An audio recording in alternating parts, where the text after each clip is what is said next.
En el nombre del Padre, y del Hijo, y del Espíritu Santo. Amén. Vamos a compartir las lecturas del 29 de julio, lunes.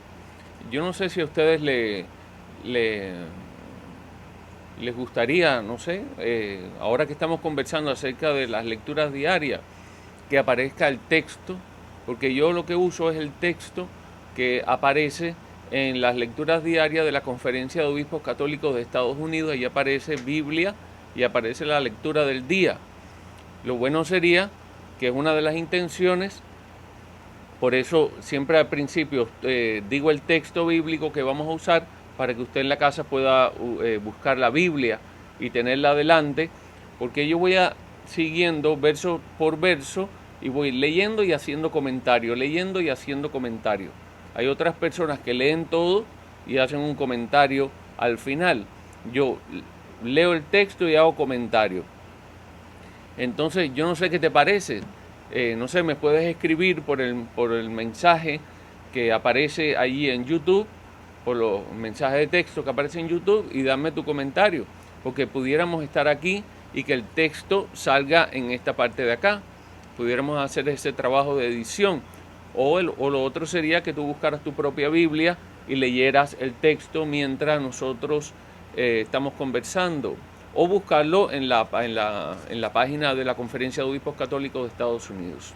No sé, lo que te parezca, me parece bien, ¿sí? Para poder entonces interactuar juntos y hacerlo a la manera que también te parezca bien a ti. Bueno, entonces vamos a comentar las lecturas del 29 de julio, lunes. Éxodo capítulo 32, del 15 al 24 y del 30 al 34. En aquellos días Moisés bajó del monte y regresó trayendo en sus manos las dos tablas de la alianza, que estaban escritas por ambos lados. Las tablas eran obra de Dios y la escritura grabada sobre ellas era también obra de Dios. O sea, que la palabra de Dios, aunque escrita por manos de hombres, dice la Sagrada Escritura, es obra de Dios. Cuando Josué oyó los gritos del pueblo, porque él subió junto con Moisés al monte, le dijo a Moisés: se oyen gritos de guerra en el campamento. Moisés respondió: no son gritos de victoria ni alaridos de derrota. Lo que oigo son cantos. Fíjense cómo Moisés conoce a su pueblo. El Señor lo había puesto al frente del pueblo y cómo él va reconociendo cómo el pueblo, que dice, no son gritos, no son alaridos de derrota, lo que oigo son cantos. Cuando Moisés se acercó al campamento y vio el becerro y las danzas, se enfureció. Eso es como el celo por Dios, ¿no? Se enfureció. Así a veces ustedes se encuentran a los sacerdotes enfurecidos. ¿Por qué? Porque nosotros los laicos a veces hacemos cosas sin contar con ellos y se enfurecen. Y no es que tenga mal carácter, sino que a veces nosotros no le consultamos las cosas y las hacemos. Pues así él se enfureció, arrojó las tablas y las hizo añicos al pie del monte. Esto es muy interesante porque la palabra de Dios en sí misma destruye los ídolos. Cuando la palabra de Dios es proclamada en la misa o en cualquier lugar, destruye los ídolos. Incluso la lectura de la Sagrada Escritura, mientras nosotros estamos leyendo la Sagrada Escritura, aunque te entretengas y sigue leyendo la Sagrada Escritura, los demonios se van, y los ídolos se destruyen, porque la palabra de Dios tiene una fuerza en sí misma que destruye los ídolos.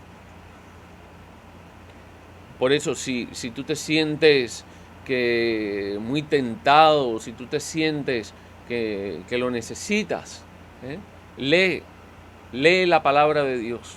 Y eso es un buen remedio, Cuando Moisés se acercó al campamento y vio el becerro y las danzas, se enfureció, arrojó las tablas y las hizo añicos al pie del monte. Luego tomó el becerro que habían hecho, lo echó al fuego y lo molió hasta reducirlo a polvo, que esparció en el agua y se la hizo beber a los israelitas. Después le dijo Moisés a Aarón, su hermano: ¿qué te ha hecho este pueblo para que lo hayas arrastrado a cometer un pecado grave? Aarón le respondió: no te enfurezcas, señor mío, pues tú ya sabes lo perverso que es este pueblo. Imagínate que tú eres el sacerdote de la parroquia, o eres el sacerdote de la parroquia. Imagínate que estás liderando un grupo dentro de la iglesia, o eres líder dentro de la iglesia, y que el grupo te pida algo como dejar de ir a misa el domingo e irse al parque para poder compartir. ¿Qué haces? ¿Qué haces? ¿Qué le dices? No, nos vamos al parque. Si eso es lo que ustedes quieren, nos vamos al parque y dejamos de ir a misa los domingos. No podemos ceder ante la presión de los otros. No podemos aguar el cristianismo. No podemos guiñar el ojo para dejarlo pasar.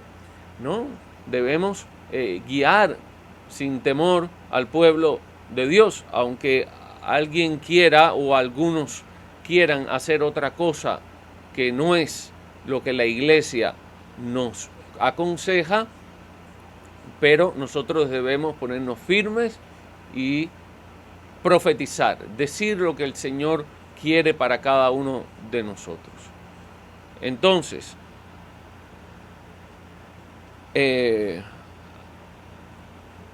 eso fue lo que pasó con Aarón. Él le respondió: no se enfurezca, señor mío, pues tú ya sabes lo perverso que es este pueblo. ¿No? Le echa la culpa al pueblo. Me dijeron: haznos un Dios que nos guíe, pues no sabemos lo que le ha pasado a Moisés, ese hombre que nos sacó de Egipto. Y yo le contesté: los que tengan oro, que se desprendan de él. No debía haber hecho eso. Si el pueblo le pide: mira, Moisés se tarda mucho, hagamos un Dios que nos guíe, Aarón tenía que haberle dicho: esperar en Moisés que llegue. Es lo mismo. Jesucristo se fue al cielo. Entonces, en lo que llega el Señor, que se demora tanto, entonces construyamos un ídolo. No. Entonces lo que debemos hacer es esperar en el Señor, esperar en su momento, cuando Él quiera venir.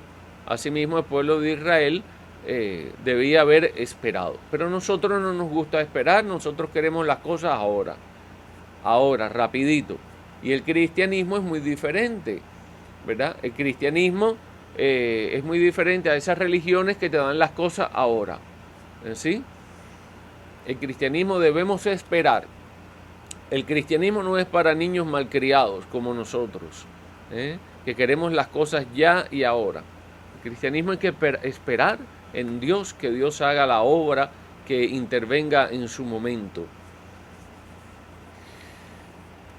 Ellos se quitaron el oro, dice Aarón, y me lo dieron, y yo lo eché al fuego, y salió ese becerro. Bueno, al día siguiente Moisés le dijo al pueblo: han cometido ustedes un pecado gravísimo. Hay que dejárselo saber, no se puede pasar la hoja. Voy a subir ahora donde está el Señor para ver si puedo obtener el perdón de ese pecado. Fíjense que las tablas las rompió, la palabra de Dios que rompe los ídolos, y luego va a subir al Señor, que luego les va a dar otras tablas.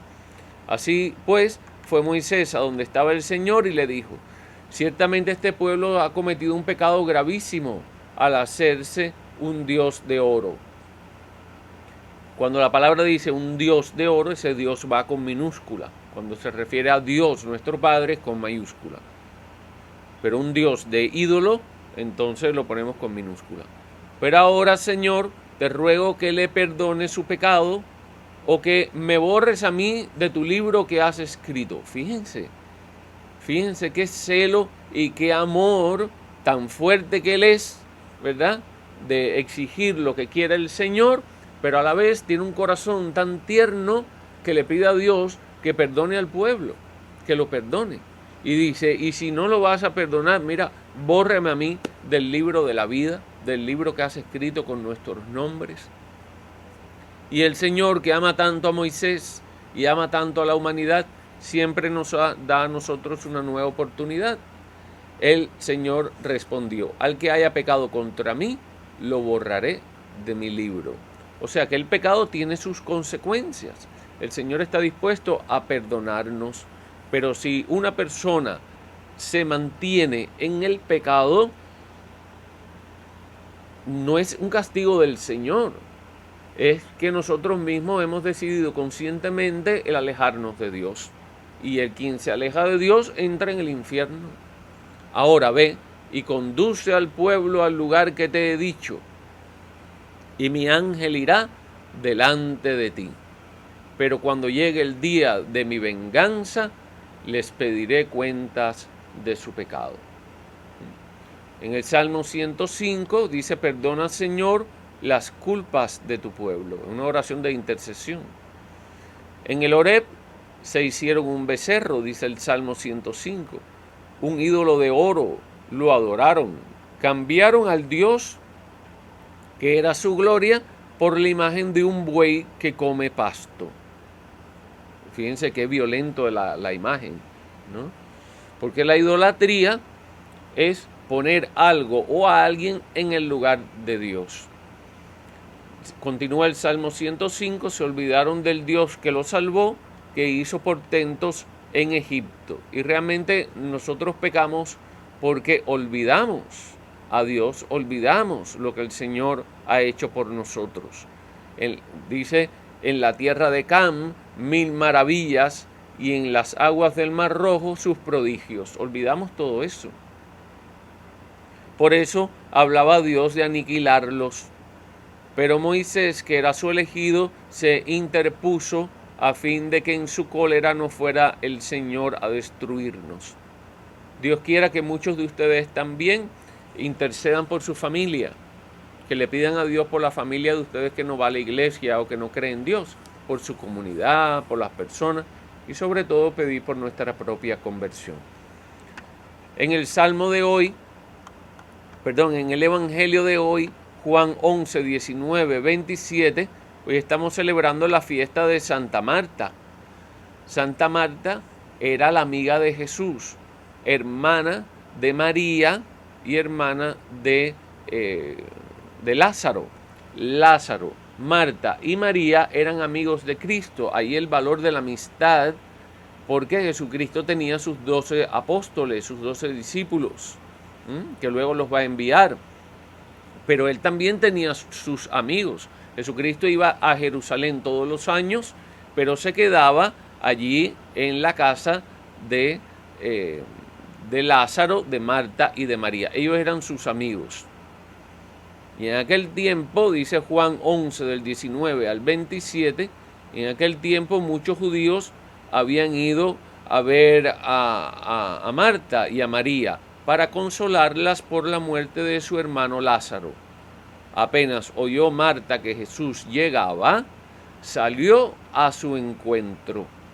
Fíjense qué detalle tan importante, que en el momento del dolor, en el momento de la pérdida de un ser querido, Marta sale al encuentro de Cristo y no se queda allí dentro de su casa llorando, sino que va al encuentro de Jesús. Así nosotros, ante una realidad de sufrimiento que tengamos por la muerte de un ser querido, por el peligro de un divorcio, de la pérdida de un trabajo, algo que te provoque un sufrimiento tal, entonces la respuesta es esta: ir al encuentro del Señor, correr hacia Él. Dice: pero María se quedó en casa. Le dijo Marta a Jesús: Señor, si hubieras estado aquí, no habría muerto mi hermano. Y realmente, cuando no está Cristo en el corazón de una persona, es como un vivo que está muerto. Pero aún ahora estoy segura, dice Marta, que Dios te concederá cuanto le pidas. Y aquí me pregunto yo, Marta estaría diciendo: estoy segura de que Dios te concederá cuanto le pidas, o en el corazón de Marta estaba, estoy segura que el Señor te concederá lo que yo te estoy pidiendo. Hay una gran diferencia de pedirle al Señor, Señor Jesús, e interceda ante el Padre, no sé, no sé, que te conceda lo que tú quieras para mí, o que te conceda lo que yo quiero. Puede ser que coincidan lo que quiere Dios de ti con lo que tú quieras, pero a veces no. A veces no. Pero Marta estaba allí como que cañoneando un poco al Señor. Jesús le dijo, tu hermano resucitará. Y Marta respondió, ya sé que resucitará en la resurrección del último día. Jesús le dijo, yo soy la resurrección y la vida. El que cree en mí, aunque haya muerto, vivirá, y todo aquel que esté vivo y cree en mí no morirá para siempre. Fíjense en esto, qué importante. Dice, mi hermano resucitará. Y dice, yo soy, dice Cristo, yo soy. O sea, no es una cuestión de futuro, porque en Dios no hay potencia, porque Dios es acto. Dios está fuera del tiempo y del espacio. En Dios es todo hoy. Hoy es el día de la salvación. Hoy es el tiempo de la misericordia. ¿Recuerdan a aquel hombre que le dijo en la cruz, cuando llegues a tu reino, cuando estés en tu reino, acuérdate de mí? Y dice, no. Hoy es ese día. Por eso cuando Marta le dice, no, Él resucitará. Dice Jesucristo, yo soy. O sea, estoy delante de ti. Esto se va a dar ahora mismo. Por eso Dios no es potencia. Te bendeciré. Ese futuro en Dios no existe. Dios te bendice. Esto es muy importante.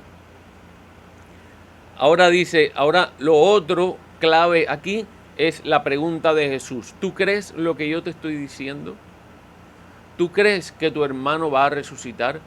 ¿Tú crees que yo soy la resurrección y la vida, y en mí, aunque haya muerto, vivirá, y si vive y cree en mí, no morirá para siempre? ¿Tú crees esto? Esta es una pregunta que el Señor te dirige a ti, que me estás escuchando en el día de hoy. ¿Tú crees esto?